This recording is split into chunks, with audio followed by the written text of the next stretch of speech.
नमस्ते। खुश रहो बिटिया। I am JVN Indu, assistant professor, department of science and technology, faculty of education and methodology, Jyoti Vidyapeeth women's university.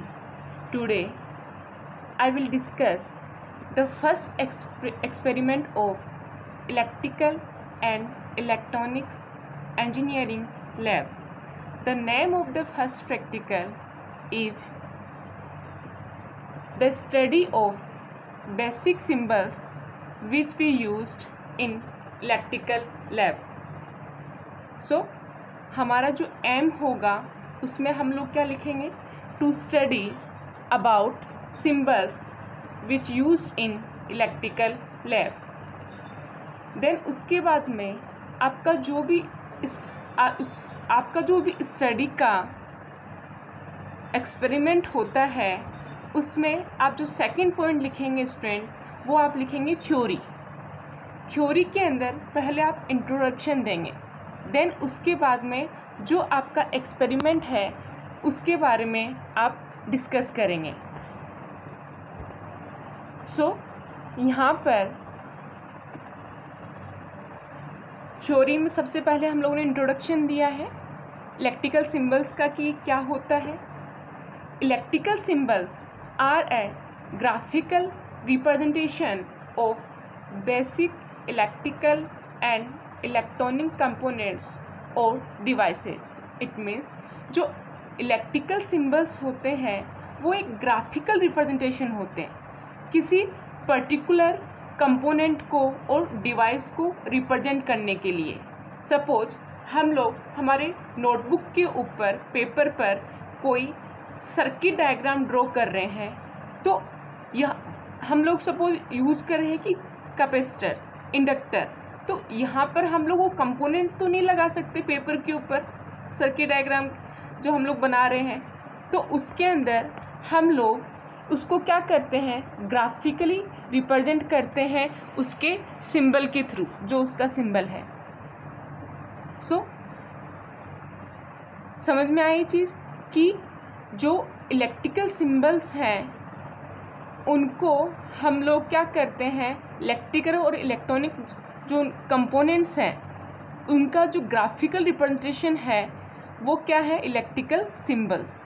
Electrical symbols क्या है, graphical representation है किसका, कंपोनेंट्स का. जो इलेक्ट्रिकल एंड इलेक्ट्रॉनिक्स कंपोनेंट्स हम लोग यूज करते हैं सर्किट के अंदर, उनका ग्राफिकल रिप्रेजेंटेशन क्या है, electrical symbols. These symbols are used in circuit and electrical diagram to recognise a component. Obvious सी बात है, हम लोग इन सिंबल्स का यूज़ सर्किट के अंदर उस पर्टिकुलर कंपोनेंट को रिप्रेजेंट करने के लिए करते हैं. सपोज सर्किट के अंदर हम लोग ने रजिस्टर लगाया, तो रजिस्टर की जगह हम लोग सर्किट जो हम लोग ड्रॉ करेंगे स्केमेटिक, उसके अंदर क्या करेंगे, उस रजिस्टर का हम लोगों ने सिंबल बना दिया, तो उससे हमें क्या पता चल जाएगा कि यहाँ पर हम लोगों ने ये रजिस्टर यूज किया है. It is also called a schematic symbol. Electrical symbols को और हम लोग क्या बोलते हैं, schematic symbol. Each component has typical functionality according to its operational characteristics. हर एक कंपोनेंट की टिपिकल फंक्शनलिटी होती है अकॉर्डिंग टू जो ऑपरेशन परफॉर्म करने की जो उसकी कैरेक्टरिस्टिक्स होती है उसके अकॉर्डिंग. एन इलेक्ट्रॉनिक सर्किट और schematic drawing uses a wide path between electronic components to complete the circuit. It means एक इलेक्ट्रॉनिक सर्किट और schematic drawing एक वाइड पाथ यूज करता है between components to complete the circuit. It means suppose आपको क्या करना है, 9 volt की बैटरी को लोड से कनेक्ट करना है. 9 वोल्ट की बैटरी को लोड से कनेक्ट करना है, तो कनेक्ट करने के लिए हमें किस चीज़ की नीड पड़ेगी, कुछ ऐसा यहाँ पे कुछ पाथ हो जिसकी वजह से ये जो 9 वोल्ट की सप्लाई है वो लोड के अंदर ट्रांसफ़र हो जाए, लोड में चली जाए। तो ये सप्लाई लोड को कैसे मिलेगी, जब इसके बीच में कोई हम लोग ऐसा पाथ यूज करेंगे कि ऐसा कोई पाथ यूज करें जिसके थ्रू जो हमारी 9 वोल्ट की बैटरी है उसकी जो सप्लाई है वो किस में चली जाए, लोड के अंदर चली जाए। तो 9 वोल्ट की सप्लाई और लोड को कनेक्ट करने के लिए हमें वायर की नीड होगी। आई बात समझ? तो हमें इलेक्ट्रॉनिक सर्किट के अंदर या स्कीमेटिक आप कोई भी ड्रॉ कर रहे हैं तो उसके अंदर आपको एक वायर्ड पाथ की नीड होती है।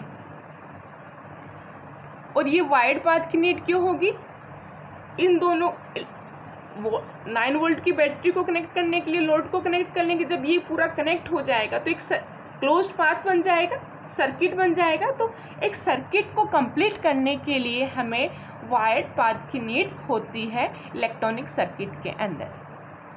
These components are represented by its respective symbols for it। ये जो कंपोनेंट्स हैं उनको सर्किट के अंदर उनका जो सिंबल होगा कंपोनेंट्स का, उसके थ्रू हम लोग रिप्रेजेंट करते हैं। There is a symbol for each and every electrical component और device used in a circuit such as passive components, active components, measuring instruments, logic gates etcetera. Students, हमारा जो एक्सपेरिमेंट है कि इलेक्ट्रिकल लैब के अंदर हमें बेसिक सिंबल्स का study करना है, तो इसके अंदर हम लोग डिफरेंट टाइप्स के सिंबल्स की स्टडी करेंगे, डिफरेंट टाइप्स के सिंबल देखेंगे कि कैसा होता है, उसका क्या वर्क होता है। तो यहाँ पर जैसे कि पैसिव कंपोनेंट्स में कौन कौन से आते हैं तो उन कंपोनेंट्स के सिंबल्स हम लोग डिस्कस करेंगे। एक्टिव कंपोनेंट्स में जो कंपोनेंट्स आएंगे उनके जो कंपोनेंट्स के सिंबल्स हैं उनको हम लोग डिस्कस करेंगे। देन मेजरिंग इंस्ट्रूमेंट्स जो होते हैं उनके सिंबल्स को हम लोग इसके अंदर डिस्कस करेंगे। लॉजिक गेट्स जो होते हैं उनके सिंबल्स को हम लोग डिस्कस करेंगे। तो सबसे पहले हम लोग डिस्कस करते हैं वायर्ड सिंबल। वायर्ड सिंबल्स के अंदर सबसे पहले है इलेक्ट्रिकल वायर। तो इलेक्ट्रिकल वायर जो होता है उसमें देखो आपको सिंबल वाला जो कॉलम है ना, उसमें इलेक्ट्रिकल वायर का आपको सिंबल नज़र आ रहा है कि जब भी किसी इलेक्ट्रिकल वायर को हमें सर्किट डायग्राम जो हम लोग पेपर पे ड्रॉ करेंगे तो उसके अंदर हम लोग ऐसा सिंबल यूज करेंगे इलेक्ट्रिकल वायर के लिए। An electrical wire is a type of conductor. Electrical wire student एक टाइप ऑफ कंडक्टर है, मीन्स कि एक कंडक्टर का टाइप है। कंडक्टर क्या होता है, एक ऐसा मटेरियल होता है जो इलेक्ट्रिसिटी को अलाउ करता है, जो ऐसा मटेरियल है, या फिर हम लोग बोल सकते हैं कि कंडक्टर एक ऐसा मटेरियल है जो इलेक्ट्रिसिटी को कंडक्ट करता है। तो हमारा जो इलेक्ट्रिकल वायर है वो टाइप ऑफ कंडक्टर है जिसके थ्रू इलेक्ट्रिसिटी क्या करेगी, जो इलेक्ट्रॉन्स हैं वो फ्लो करेंगे जब उसको सप्लाई मिलेगी। Next symbol is connected wires. अब सपोज स्टूडेंट आपने एक सर्किट डायग्राम ड्रॉ किया जिसके अंदर आपके सपोज इस वाले पॉइंट से, सपोज ये पॉइंट ए है, इस पॉइंट से एक वायर तो इधर जा रहा है, एक वायर इधर जा रहा है और एक वायर यहाँ जा रहा है। तो ये तीनों वायर एक ही पॉइंट से कनेक्टेड माने जाएं, तो उसके लिए हम लोग क्या करेंगे, इन तीनों के बीच में क्या, जहाँ से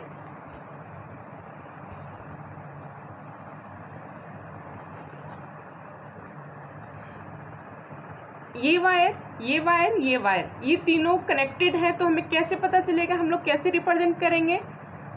तो उसके लिए हम लोग क्या लगा देंगे, इन तीनों के बीच में इस पॉइंट पर डॉट लगा देंगे। इससे हमें क्या पता चल जाएगा कि ये तीनों वायर्स आपस में कनेक्टेड हैं। तो यहाँ पर देखिए कनेक्टेड वायर्स जो होंगे उनका सिंबल ऐसा है। यहाँ पे देखो जो भी वायर है जिस भी वायर से कनेक्टेड है वहाँ पे क्या लगा हुआ है, डॉट लगा हुआ है। तो ये डॉट से हमें क्या पता चल रहा है कि ये दोनों वायर क्या है, आपस में कनेक्टेड है। Connecting wires provide a medium to an electrical current so that they can travel from one point on a circuit to another. Obvious सी बात है, जो हमारे कनेक्टिंग जो वायर्स होंगे वो एक मीडियम प्रोवाइड करेंगे ताकि हमारे जो इलेक्ट्रॉन्स हैं, हमारी जो इलेक्ट्रिक करंट है, वो एक पॉइंट से दूसरे पॉइंट पर ट्रेवल करे। Next symbol is not connected wires. अब हम लोग जो सिंबल देखेंगे वो किसका देखेंगे, नॉट कनेक्टेड वायर्स। सपोज आपने एक सर्किट डायग्राम ड्रॉ किया, उसके अंदर अब देखो सर, उसके अंदर जब हम लोग ने सर्किट डायग्राम ड्रॉ किया तो उसमें बहुत सारे वायर्स आपने निकाले कि इस पॉइंट से ये वायर जा रहा है, इस पॉइंट से ये वायर जा रहा है, इस पॉइंट से ये वायर जा रहा है, तो इनसे डिफरेंट कंपोनेंट्स कनेक्टेड हैं। तो सपोज एक आपने इस एक ए पॉइंट ये है, बी पॉइंट ए है, तो ए पॉइंट से बहुत सारे वायर्स निकल रहे हैं, बी पॉइंट से जो वायर निकल रहा है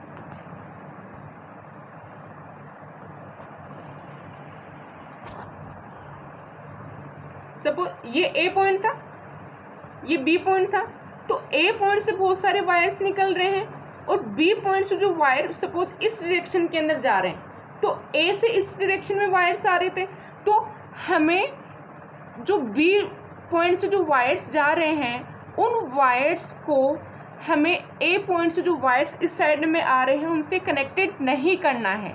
मीन्स कि ए पॉइंट से जो वायर्स आ रहे हैं, उससे जो कंपोनेंट कनेक्टेड है, उससे हमें जो बी पॉइंट से जो वायर्स इस साइड में जा रहे हैं जिससे डिफरेंट और दूसरे कंपोनेंट्स कनेक्टेड हैं, उससे हमें तो दोनों ए पॉइंट के वायर को और बी पॉइंट के वायर को हमें आपस में कनेक्टेड नहीं करना है। तो उसके लिए हम लोग क्या करेंगे, ये सिंबल यूज करेंगे। आपको ऊपर एक वायर जा रहा है, नीचे ऊपर एक, इस सिंबल के अंदर आपको क्या नजर आ रहा है, एक वायर इस डायरेक्शन में जा रहा है, ऊपर से एक वायर आ रहा है, देन एक जो नेक्स्ट वाला नीचे जो वायर है जिसमें ऐसा करके सिंबल बना हुआ है, ओम जैसा आपको सिंबल नजर आएगा ऐसा वाला, तो उस सिंबल से क्या पता चल रहा है कि जो ऊपर से जो वायर आ रहा है ना, वो जो नीचे वाला जो वायर है उससे कनेक्टेड नहीं है। आई बस में, मीन्स कि जो ये वाला वर्टिकली जो वायर आ रहा है वो इस वाले वायर से कनेक्टेड नहीं है।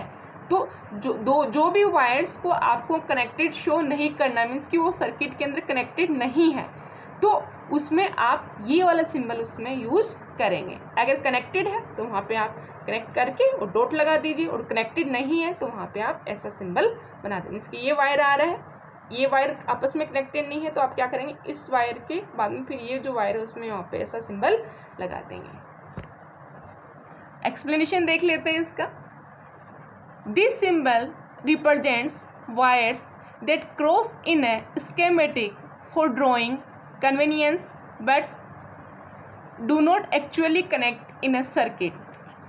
यही सिंपल सा ये मीनिंग है इसका कि हमें जब भी जिन वायर्स को कनेक्ट नहीं करना है तो हम लोग कन्वीनियंस के लिए ये वाला सिंबल यूज करते हैं।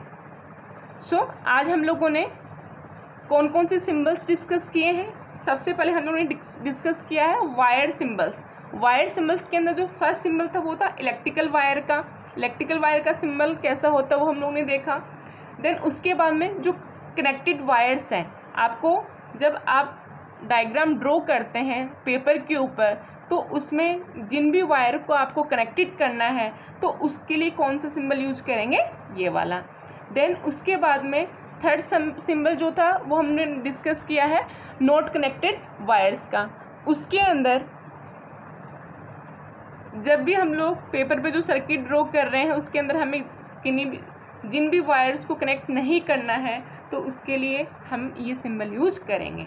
बट जब आप लोग ब्रेडबोर्ड पे स्टूडेंट्स ब्रेडबोर्ड पे जो इम्प्लीमेंट करते हैं तो उसके अंदर तो हम लोग उसी जिस वायर को जिस कंपोनेंट से या फिर दूसरी वायर से कनेक्ट करना है उससे हम उसमें ब्रेडबोर्ड में अलग अलग पोर्ट्स बने हुए रहते हैं, तो हम ईजिली उसके थ्रू कनेक्ट कर सकते हैं। बट जब डायग्राम बहुत ज़्यादा कॉम्प्लेक्स हो जाता है तो हमें पेपर पे ड्रॉ करने में कोई प्रॉब्लम नहीं हो, तो उसके लिए हम लोग क्या यूज करते हैं, ये सिंबल्स यूज़ करते हैं वायर के, जिससे हमें पता चल जाएगा कौन सा वायर किससे कनेक्टेड है।